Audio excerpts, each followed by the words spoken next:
സ്വാഗതം. ലോകത്തിൽ ഒരുപക്ഷെ ഏറ്റവും കൂടുതൽ ആളുകൾക്ക് മനഃപ്പാഠം അറിയാവുന്ന ഒരു പ്രാർത്ഥനയെക്കുറിച്ചാണ് നമ്മളിന്ന് സംസാരിക്കുന്നത്. സ്വർഗസ്ഥനായ ഞങ്ങളുടെ പിതാവേ. അതെ, നിങ്ങൾ ഞങ്ങൾക്ക് തന്നത് കത്തോലിക്കാ സഭയുടെ മതബോധന ഗ്രന്ഥത്തിലെ ഈ പ്രാർത്ഥനയെ വിശദീകരിക്കുന്ന ഭാഗങ്ങളാണ്. സത്യം പറഞ്ഞാൽ സ്കൂളിൽ പഠിച്ച കാലം മുതൽ നമ്മൾ കാണാതെ ചൊല്ലുന്ന ഈ പ്രാർത്ഥനയുടെ അതിൻ്റെ ആദ്യത്തെ കുറച്ചു വാക്കുകൾക്കുള്ളിൽ ഇത്രയധികം കാര്യങ്ങൾ ഒളിഞ്ഞിരിപ്പുണ്ടെന്ന് ഈ രേഖകൾ വായിച്ചപ്പോഴാണ് എനിക്ക് ശരിക്കും മനസ്സിലായത്. ശരിയാണ്, നമ്മൾ പലപ്പോഴും അതിന്റെ ആഴത്തിലേക്ക് പോകാറില്ല. അപ്പോ ഇന്ന് നമ്മുടെ ലക്ഷ്യം അതാണ്. വെറുതെ വാക്കുകൾ പറഞ്ഞു പോകുന്നതിനപ്പുറം അതിന്റെ ഓരോ വാക്കിന്റെയും ഉള്ളറകളിലേക്ക് നമുക്കൊന്ന് ഇറങ്ങിച്ചെല്ലാം. തീർച്ചയായും. നമുക്ക് തുടക്കത്തിൽ നിന്ന് തന്നെ തുടങ്ങാം. ഞങ്ങളുടെ പിതാവേ. ഈ രേഖകൾ പറയുന്നത് ദൈവത്തെ അങ്ങനെ വിളിക്കാൻ നമുക്ക് ധൈര്യം തന്നത് യേശുവാണെന്നാണ്.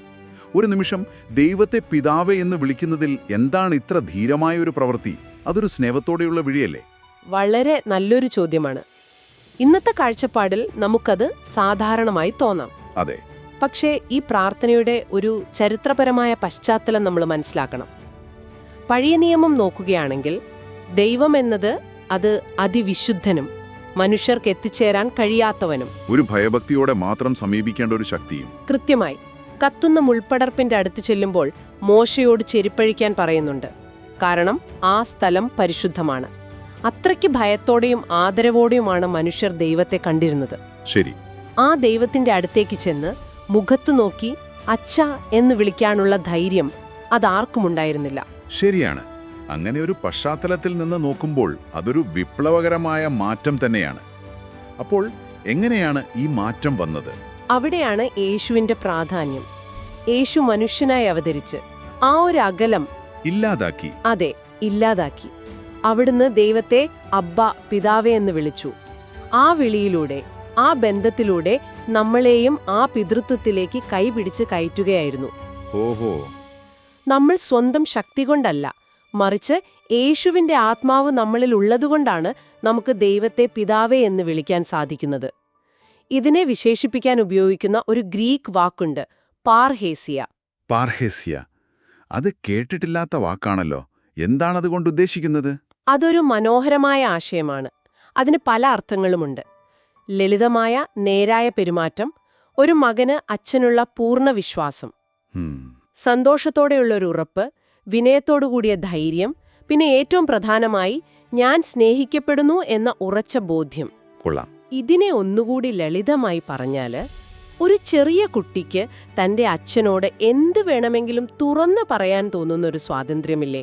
ഒരു തരം പേടിയോ അഭിനയമോ ഇല്ലാതെ പൂർണ്ണ വിശ്വാസത്തോടെയുള്ള ഒരു അടുപ്പം. അത് വ്യക്തമായി. അതാണ് പാർഹേസ്യ. ആ ഒരു മനോഭാവത്തോടെ ദൈവത്തെ സമീപിക്കാനാണ് ഈ പ്രാർത്ഥന നമ്മളെ പഠിപ്പിക്കുന്നത്. കൊള്ളാം. ആ ഉദാഹരണം കേട്ടപ്പോ കാര്യം വ്യക്തമായി. അപ്പോ നമ്മൾ ഈ പ്രാർത്ഥന ചൊല്ലുമ്പോൾ യഥാർത്ഥത്തിൽ ആ ഒരു കുട്ടിയുടെ സ്ഥാനത്തേക്ക് മാറുകയാണ്. പക്ഷേ ഇവിടെ ഒരു പ്രായോഗികമായ പ്രശ്നമില്ലേ? എന്താണത്? പിതാവ് എന്ന് കേൾക്കുമ്പോൾ നമ്മുടെ എല്ലാ മനസ്സിൽ ഓരോ ചിത്രങ്ങളുണ്ടാവും. നമ്മുടെ സ്വന്തം അച്ഛന്റെയോ നമ്മൾ കണ്ടുവളർന്ന മറ്റു പിതൃരൂപങ്ങളുടെയോ ഒക്കെ ഓർമ്മ വരും. ശരിയാണ്. എല്ലാവരുടെയും ജീവിതത്തിൽ ആ അനുഭവങ്ങൾ അത്ര നല്ലതായിരിക്കണമെന്നില്ല. അങ്ങനെയുള്ള ഒരാൾക്ക് ദൈവത്തെ പിതാവേ എന്ന് വിളിക്കാൻ ഒരു ബുദ്ധിമുട്ടുണ്ടാവില്ലേ? തീർച്ചയായും ഉണ്ടാവാം. ഈ രേഖകൾ ആ പ്രശ്നത്തെ കൃത്യമായി അഭിസംബോധന ചെയ്യുന്നുണ്ട്. അതുകൊണ്ടാണ് പ്രാർത്ഥിക്കുന്നതിനു മുൻപ് പിതാവ് എന്നതിനെക്കുറിച്ചുള്ള നമ്മുടെ തെറ്റായതും പരിമിതവുമായ മാനുഷിക സങ്കല്പങ്ങൾ അത് ഹൃദയത്തിൽ നിന്ന് ശുദ്ധീകരിക്കണമെന്ന് പറയുന്നത്. അതായത് നമ്മുടെ സ്വന്തം അനുഭവങ്ങൾ വെച്ച് ദൈവത്തെ അളക്കരുത് എന്ന്. അതെ, അങ്ങനെ ചെയ്യുന്നത് ഒരു തരം വിഗ്രഹാരാധനയായി മാറും. അതായത് നമ്മൾ നമ്മുടെ സങ്കല്പത്തിനനുസരിച്ച് ഒരു ദൈവത്തെ ഉണ്ടാക്കുകയാണ്. അപ്പോൾ പിന്നെ ഏത് പിതാവിനെയാണ് നമ്മൾ പ്രാർത്ഥിക്കേണ്ടത്? യേശു നമുക്ക് വെളിപ്പെടുത്തി തന്ന പിതാവിനെ. ദൈവം ഒരു പിതാവാണെന്ന സത്യം നമുക്ക് പൂർണ്ണമായി മനസ്സിലാക്കി തന്നത് യേശുക്രിസ്തുവാണ്. ശരി. അതുകൊണ്ട് നമ്മൾ പിതാവേന്ന് പ്രാർത്ഥിക്കുമ്പോൾ യേശുവിന്റെ കണ്ണുകളിലൂടെയാണ് ആ പിതാവിനെ കാണാൻ ശ്രമിക്കേണ്ടത്. ആ പ്രാർത്ഥനയിൽ നമ്മൾ പിതാവിനോടും നമ്മളെ അവിടേക്ക് നയിച്ച പുത്രനോടും ഒരേ സമയം ഒരു കൂട്ടായ്മയിലായിത്തീരുന്നു. ഇതൊരു അത്ഭുതകരമായ കാര്യമാണല്ലോ. അതെ, ഈ പ്രാർത്ഥന ഒരേ സമയം പിതാവിനെ നമുക്കും നമ്മളെ നമുക്ക് തന്നെയും വെളിപ്പെടുത്തി തരുന്നു. നമ്മളെ നമുക്ക് തന്നെയും വെളിപ്പെടുത്തുന്നോ? അതെങ്ങനെയാണ്? ജ്ഞാനസ്നാനത്തിലൂടെ നമ്മൾ ക്രിസ്തുവിന്റെ ശരീരത്തോട് ചേർക്കപ്പെടുകയും ദൈവത്തിന്റെ ദത്തുപുത്രന്മാരും പുത്രിമാരുമായി മാറുകയും ചെയ്യുന്നു എന്നാണ് വിശ്വാസം. ഓക്കെ. അതായത് ഒരു തരത്തിൽ നമ്മളും ക്രിസ്തുവായി മാറുന്നു. അപ്പോൾ പിതാവേ എന്ന് വിളിക്കുമ്പോൾ നമ്മൾ ആരാണെന്നുള്ള നമ്മുടെ യഥാർത്ഥ വ്യക്തിത്വം തിരിച്ചറിയുകയാണ്. നമ്മൾ വെറും സൃഷ്ടികളല്ല, മറിച്ച് അവകാശികളാണ്. ആ സ്നേഹനിധിയായ പിതാവിന്റെ മക്കളാണ്. ഈ ഒരു തിരിച്ചറിവ് നമ്മുടെ ജീവിതത്തിൽ എന്തു മാറ്റമാണ് കൊണ്ടുവരേണ്ടത്? പ്രധാനമായും 2 മനോഭാവങ്ങൾ വളർത്തിയെടുക്കാനാണ് ഈ തിരിച്ചറിവ് നമ്മോട് ആവശ്യപ്പെടുന്നത്. ഒന്നാമതായി, ദൈവത്തെപ്പോലെ ആകാനുള്ള ആഗ്രഹം. അവിടുത്തെ ഛായയിലാണ് നമ്മൾ സൃഷ്ടിക്കപ്പെട്ടതെങ്കിലും പാപം കാരണം ആ സാദൃശ്യം നമുക്ക് നഷ്ടമായി. കൃപയിലൂടെ ആ സാദൃശ്യത്തിലേക്ക് നമ്മൾ തിരികെ വരണം. ശരി. രണ്ടാമത്തേതോ? രണ്ടാമതായി, ഒരു കുട്ടിയെപ്പോലെ വിനയവും വിശ്വാസവും ഉള്ള ഒരു ഹൃദയം. കാരണം ഈ രേഖകൾ പറയുന്നത് പോലെ ചെറിയ കുട്ടികൾക്കാണ് പിതാവ് സ്വയം വെളിപ്പെടുത്തുന്നത്. അറിവിന്റെയോ കഴിവിന്റെയോ അഹങ്കാരമുള്ളവർക്ക് ഈ രഹസ്യം മനസ്സിലാക്കാൻ കഴിയില്ല. ശരി. അപ്പോൾ ദൈവത്തെ ഒരു പിതാവായി, അതും വളരെ അടുപ്പമുള്ള ഒരു അബ്ബ ആയി കാണാൻ നമ്മൾ പഠിച്ചു. പക്ഷേ പ്രാർത്ഥന അവിടെ നിർത്തുന്നില്ല. എന്റെ പിതാവേ എന്നല്ലല്ലോ പറയുന്നത്, ഞങ്ങളുടെ പിതാവേ എന്നാണല്ലോ. അതെ. ഈ ഒരൊറ്റ വാക്കിന് വലിയ പ്രാധാന്യം കൊടുത്ത് കാണുന്നുണ്ട് ഈ രേഖകളിൽ. എന്തുകൊണ്ടാണ് ആ മാറ്റം ഇത്ര നിർണായകമാകുന്നത്? ആ ഞങ്ങളുടെ എന്ന പ്രയോഗം കേവലം ഒരു കൂട്ടായ്മയെ മാത്രമല്ല സൂചിപ്പിക്കുന്നത്, അതൊരു പുതിയ ഉടമ്പടിയെയാണ് കാണിക്കുന്നത്. പുതിയ ഉടമ്പടിയോ? അതെ. നമ്മൾ അവിടുത്തെ ജനവും അവിടുന്ന് നമ്മുടെ ദൈവവും ആയിത്തീർന്നു എന്ന പുതിയ ബന്ധത്തിന്റെ പ്രഖ്യാപനമാണത്. ഇത് വ്യക്തിവാദത്തെ, ഇൻഡിവിജ്വാലിസത്തെ പൂർണ്ണമായി ഇല്ലാതാക്കുന്നു. അത് കൊള്ളാം. നിങ്ങൾ ഒറ്റയ്ക്ക് ഒരു മുറിയിൽ അടച്ചിരുന്ന് പ്രാർത്ഥിക്കുമ്പോഴും നിങ്ങൾ പറയുന്നത് എന്റെ പിതാവേ എന്നല്ല, ഞങ്ങളുടെ പിതാവേ എന്നാണ്. എന്തൊരു ശക്തമായ ആശയമാണെന്ന് നോക്കൂ. ശരിയാണ്. നിങ്ങളുടെ ഏറ്റവും സ്വകാര്യമായ നിമിഷത്തിൽ പോലും നിങ്ങളൊരു വലിയ സമൂഹത്തിന്റെ ഭാഗമാണെന്ന്, നിങ്ങൾ ഒറ്റയ്ക്കല്ലെന്ന് ഈ പ്രാർത്ഥന നിങ്ങളെ ഓർമ്മിപ്പിച്ചുകൊണ്ടേയിരിക്കുന്നു. അതെ. അപ്പോൾ ഈ ഞങ്ങളിൽ ആരൊക്കെ ഉൾപ്പെടും? ജ്ഞാനസ്നാനം സ്വീകരിച്ച എല്ലാവരും ഈ ഞങ്ങളിൽ ഉൾപ്പെടുന്നു. അതുകൊണ്ട് ഈ പ്രാർത്ഥന വിശ്വാസികളുടെ ഐക്യത്തിന്റെ പ്രാർത്ഥനയാണ്. പക്ഷേ അതിലും വലുതല്ലേ അതിന്റെ അർത്ഥം? തീർച്ചയായും. നമ്മൾ ആത്മാർത്ഥമായി ഞങ്ങളുടെ പിതാവേ എന്ന് പറയുമ്പോൾ നമുക്ക് ആരെയും ആ പ്രാർത്ഥനയിൽ നിന്ന് ഒഴിവാക്കാൻ സാധിക്കില്ല, നമ്മുടെ ശത്രുക്കളെപ്പോലും. കാരണം അവരും അതേ പിതാവിന്റെ മക്കളാണ്. ഇത് നമ്മുടെ ഇടയിലുള്ള എല്ലാ ഭിന്നതകളെയും മതിലുകളെയും മറികടക്കാൻ നമ്മെ പ്രേരിപ്പിക്കുന്നു. അതായത് ഈ പ്രാർത്ഥന ചൊല്ലുന്നതിലൂടെ നമ്മളൊരു നിലപാടെടുക്കുകയാണ്. മനുഷ്യർക്കിടയിലുള്ള വേർതിരിവുകൾക്ക് സ്ഥാനമില്ല എന്നൊരു നിലപാട്. തീർച്ചയായും. ദൈവത്തിന്റെ സ്നേഹത്തിന് അതിരുകളില്ല. അതുകൊണ്ട് നമ്മുടെ പ്രാർത്ഥനയ്ക്കും അതിരുകൾ ഉണ്ടാകരുത്. ദൈവത്തെ ഇതുവരെ അറിയാത്ത കോടിക്കണക്കിന് മനുഷ്യരുണ്ട്. അവർക്ക് വേണ്ടിയും അവരെയും ഉൾക്കൊണ്ടുകൊണ്ടാണ് നമ്മൾ ഞങ്ങളുടെ പിതാവേ എന്ന് വിളിക്കേണ്ടത്. ഇത് പ്രാർത്ഥനയെ കേവലം വ്യക്തിപരമായ ഒന്നല്ലാതാക്കി ഒരു സാർവത്രികമായ ദൗത്യമാക്കി മാറ്റുന്നു. ഞങ്ങളുടെ പിതാവേ. അടുത്ത വാക്ക് സ്വർഗസ്ഥനായ എന്നാണ്.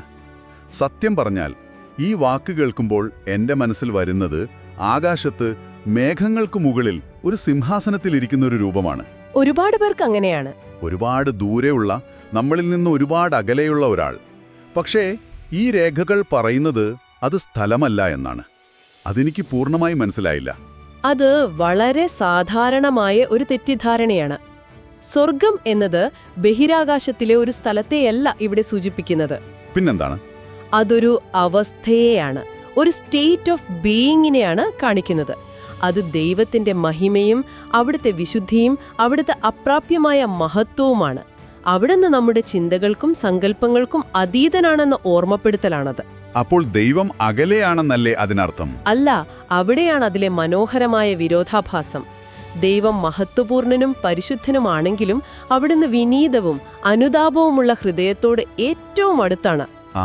അതായത് അവിടുത്തെ മഹത്വം നമ്മളെ അകറ്റി നിർത്തുന്ന ഒന്നല്ല, മറിച്ച് നമ്മളെ അവിടേക്ക് ആകർഷിക്കുന്ന ഒന്നാണ്. സ്വർഗം നമ്മുടെ യഥാർത്ഥ ഭവനമാണ്, നമ്മുടെ പിതൃഗൃഹമാണ്, നമ്മുടെ വീട്. അതെ. പാപം നമ്മളെ ആ ഭവനത്തിൽ നിന്ന് നാടുകടത്തി. മാനസാന്തരത്തിലൂടെയും വിശ്വാസത്തിലൂടെയും നമുക്ക് ആ പിതാവിങ്കലേക്ക്, ആ സ്വർഗത്തിലേക്ക് തിരികെ യാത്ര ചെയ്യാനാകും. ഒരു പക്ഷേ നമ്മൾ സ്നേഹിക്കുന്നവരുടെ കൂടെ സന്തോഷമായിരിക്കുമ്പോൾ ഇതൊരു സ്വർഗമാണെന്ന് പറയാറില്ലേ? ഒരുപക്ഷെ അതുപോലെ ഒരു അവസ്ഥയെക്കുറിച്ചായിരിക്കാം ഇവിടെ പറയുന്നത്. ശരി. അപ്പോൾ ഈ പ്രാർത്ഥനയുടെ ആദ്യത്തെ ഭാഗം അത് ദൈവവുമായുള്ള നമ്മുടെ ബന്ധത്തെ പുനർനിർവചിക്കുകയാണ് ചെയ്യുന്നത്. ഒരു ആമുഖം പോലെ. ഇതിനു ശേഷമാണല്ലോ നമ്മൾ കാര്യങ്ങൾ ചോദിക്കാൻ തുടങ്ങുന്നത്. അതെ, ഈ ആമുഖത്തിന് ശേഷം 7 യാചനകളാണ് വരുന്നത്. അതിനും ഒരു പ്രത്യേക ഘടനയുണ്ട്. എന്താണത്? അതിനെ 2ആയി തിരിക്കാം. ആദ്യത്തെ 3 ദൈവത്തിന്റെ മഹത്വവുമായി ബന്ധപ്പെട്ടതാണ്. അങ്ങയുടെ നാമം പൂജിതമാകണമേ, അങ്ങയുടെ രാജ്യം വരണമേ, അങ്ങയുടെ തിരുവിഷ്ടം നിറവേറണമേ. ശരി. രണ്ടാമത്തെ 4 നമ്മുടെ ആവശ്യങ്ങളും ബലഹീനതകളും അവിടുത്തെ കൃപയ്ക്ക് സമർപ്പിക്കുന്നവയാണ്. ഞങ്ങൾക്ക് ആഹാരം തരണമേ, ഞങ്ങളോട് ക്ഷമിക്കണമേ, പ്രലോഭനത്തിൽ ഉൾപ്പെടുത്തരുതേ, തിന്മയിൽ നിന്ന് രക്ഷിക്കണമേ. അതിലൊരു ക്രമമുണ്ടല്ലോ. ആദ്യം ദൈവത്തിന്റെ കാര്യങ്ങൾ, പിന്നെ നമ്മുടെ കാര്യങ്ങൾ. കൃത്യമായി. നമ്മുടെ ആവശ്യങ്ങൾ പറയുന്നതിന് മുൻപ് നമ്മുടെ ശ്രദ്ധയെ ദൈവത്തിലേക്ക് തിരിക്കുന്ന ഒരു ഘടനയാണിത്. നിങ്ങൾ ആദ്യം അവിടുത്തെ രാജ്യവും നീതിയും അന്വേഷിക്കുവിൻ എന്ന ആ വചനം പോലെ. അതെ, അതിന്റെ ഒരു പ്രായോഗിക രൂപമാണിത്. നമുക്ക് ആ ആദ്യത്തെ യാചനയിലേക്ക് കടക്കാം. അങ്ങയുടെ നാമം പൂജിതമാകണമേ. ദൈവത്തിന്റെ നാമം എങ്ങനെയാണ് നമ്മൾ പൂജിതമാക്കുന്നത്? അത് കുറച്ച് അഹങ്കാരമായി തോന്നുന്നില്ലേ? ദൈവം സ്വയം തന്നെ നാമം പൂജിതമാക്കിക്കൊള്ളുമല്ലോ. നല്ലൊരു പോയിന്റാണ്. ഇവിടെ പൂജിതമാക്കുക അല്ലെങ്കിൽ വിശുദ്ധീകരിക്കുക എന്നതുകൊണ്ട് അർത്ഥമാക്കുന്നത് നമ്മൾ എന്തോ ചെയ്ത് ദൈവത്തിന്റെ നാമത്തെ വിശുദ്ധമാക്കുന്നു എന്നല്ല. പിന്നെയോ? ദൈവത്തിന്റെ നാമം എപ്പോഴും വിശുദ്ധമാണ്. മറിച്ച് ആ നാമത്തെ വിശുദ്ധമായി അംഗീകരിക്കുക, വിശുദ്ധമായി പരിഗണിക്കുക, അതിനനുസരിച്ച് ജീവിക്കുക എന്നതാണ്. ഓക്കെ. അതായത്, ദൈവമേ, അങ്ങയുടെ നാമം വിശുദ്ധമാണെന്ന് ലോകം മുഴുവൻ ഞങ്ങളുടെ ജീവിതത്തിലൂടെ തിരിച്ചറിയട്ടെ എന്നാണ് നമ്മൾ പ്രാർത്ഥിക്കുന്നത്. നമ്മുടെ പ്രാർത്ഥനയും ജീവിതവും തമ്മിലൊരു ബന്ധം വേണമെന്ന് ഇതോർമ്മിപ്പിക്കുന്നു. അതായത് നമ്മുടെ പ്രവർത്തികൾ ഒന്നുകിൽ ദൈവനാമത്തെ മഹത്വപ്പെടുത്തും, അല്ലെങ്കിൽ അതിനെ നിന്ദിക്കും. അതെ, ദൈവം നമ്മോട് പറയുന്നുണ്ട്, നിങ്ങൾ എനിക്ക് വിശുദ്ധരായിരിക്കണം, എന്തെന്നാൽ കർത്താവായ ഞാൻ പരിശുദ്ധനാണ്. അപ്പോൾ നമ്മുടെ ജീവിതം വഴി അവിടുത്തെ നാമം മഹത്വപ്പെടണമേ എന്നാണ് നമ്മൾ ആവശ്യപ്പെടുന്നത്. അടുത്തത് അങ്ങയുടെ രാജ്യം വരണമേ. ഇത് കേൾക്കുമ്പോൾ പലർക്കും തോന്നാം, ഇതൊരു ലോകാവസാനത്തിനായുള്ള പ്രാർത്ഥനയാണോ എന്ന്. ഒരു സാധ്യതയുണ്ട്. ഈ ലോകത്തിലെ പ്രശ്നങ്ങളിൽ നിന്നെല്ലാം ഒളിച്ചോടി എല്ലാം അവസാനിച്ചു കിട്ടാൻ വേണ്ടിയുള്ളൊരു പ്രാർത്ഥനയായി ഇതിന് ചിലരെങ്കിലും കാണില്ലേ? ആ ഒരു തെറ്റിദ്ധാരണ ഉണ്ടാകാൻ സാധ്യതയുണ്ട്.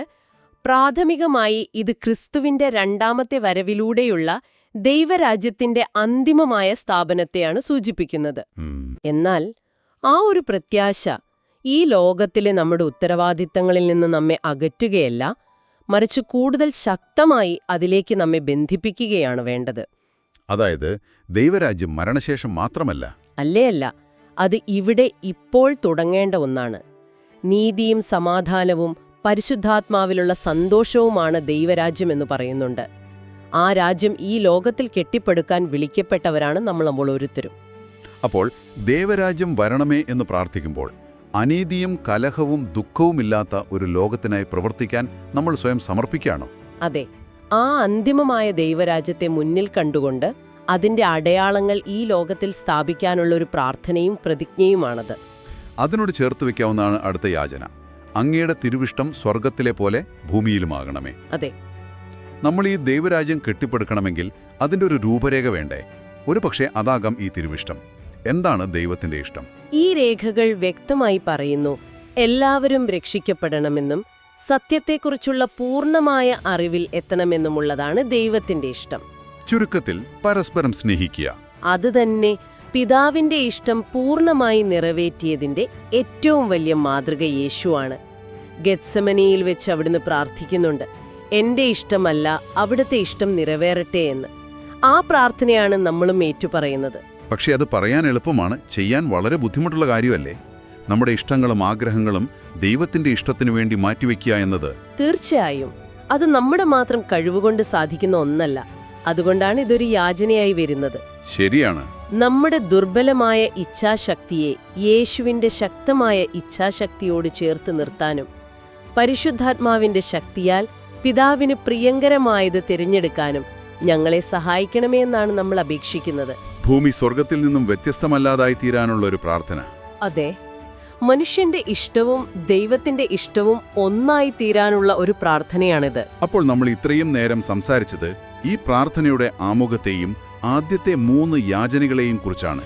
ഇതെല്ലാം കൂടി ചേർത്ത് വയ്ക്കുമ്പോൾ എന്താണ് നമുക്ക് കിട്ടുന്ന വലിയ ചിത്രം? ഇത് വെറുമൊരു പ്രാർത്ഥനയുടെ തുടക്കമല്ലെന്ന് എനിക്ക് മനസ്സിലായി. തീർച്ചയായുമല്ല. ഇത് നമ്മുടെ മുഴുവൻ വ്യക്തിത്വത്തെയും കാഴ്ചപ്പാടുകളെയും അടിമുടി മാറ്റുന്ന ഒരു പ്രഖ്യാപനമാണ്. എങ്ങനെയെന്ന് പറയാമോ? ഈ ആദ്യ ഭാഗം ദൈവവുമായുള്ള നമ്മുടെ ബന്ധത്തെ പുനർനിർവചിക്കുന്നു. അവിടുന്ന് അകലെയുള്ള ഒരു ശക്തിയല്ല, സ്നേഹനിധിയായ ഒരു പിതാവാണ്. നമ്മളെക്കുറിച്ചുള്ള നമ്മുടെ ധാരണയെ അത് മാറ്റുന്നു. നമ്മൾ വെറും നിസ്സാരരല്ല, അവിടുത്തെ ദത്തെടുക്കപ്പെട്ട മക്കളാണ്. അതെ. മറ്റുള്ളവരുമായുള്ള നമ്മുടെ ബന്ധത്തെ അത് പുനർനിർമ്മിക്കുന്നു. നമ്മൾ ഒരു വലിയ കുടുംബത്തിലെ അംഗങ്ങളാണ്. ഈ ഒരു പുതിയ യാഥാർത്ഥ്യത്തിൽ ഉറച്ചു നിന്നുകൊണ്ടാണ് നമ്മൾ തുടർന്നുള്ള കാര്യങ്ങൾ അവിടത്തോട് ചോദിക്കുന്നത്. ഈ പ്രാർത്ഥനയുടെ ഓരോ വാക്കും നമ്മളെ ഒന്ന് പുനർക്രമീകരിക്കുകയാണ്, റീകാലിബ്രേറ്റ് ചെയ്യാണ് നമ്മുടെ ചിന്തകളെ, മുൻഗണനകളെ, ബന്ധങ്ങളെയെല്ലാം. അതെ, അതുകൊണ്ടാണ് ഇതിനെ സുവിശേഷത്തിന്റെ സംഗ്രഹം എന്ന് വിളിക്കുന്നത്. ക്രിസ്തീയ ജീവിതത്തിന്റെ മുഴുവൻ സത്തയും ഈ ഒരു പ്രാർത്ഥനയിൽ അടങ്ങിയിരിക്കുന്നു. നിങ്ങൾക്ക് വീട്ടിൽ പോയി ഒന്ന് ആലോചിക്കാൻ വേണ്ടി ഒരു ചിന്ത കൂടി പങ്കുവെക്കാം. ദൈവത്തിന്റെ തിരുവിഷ്ടം സ്വർഗത്തിലെ പോലെ ഭൂമിയിലും ആകണമേ എന്ന് നമ്മൾ പ്രാർത്ഥിക്കുന്നു.